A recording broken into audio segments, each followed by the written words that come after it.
bilanglah Pak, ini rumah kami yang sudah rusak, sudah dibangun. Terima kasih banyak Pak TNI.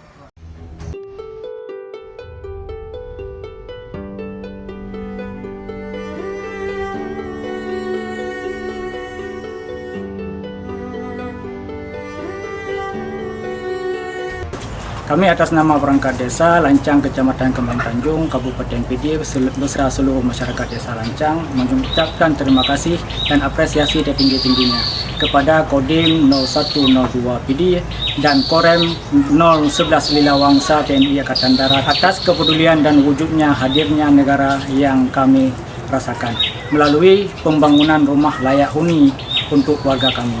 Rumah yang dulunya reot dan dindingnya sudah tidak layak dihuni, kini telah berdiri kokoh menjadi rumah yang sehat dan layak ditempati.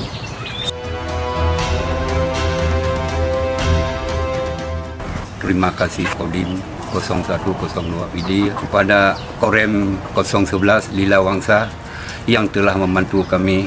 Dulunya rumah kami jelek, sekarang sudah begitu baguslah yang dapat saya nikmati sekarang ini. Terima kasihlah semuanya. Semoga Allah memberikan manfaat bagi saya dan beserta bapak-bapak semua. Semoga Allah melindungi bapak semua. Amin ya rabbal alamin.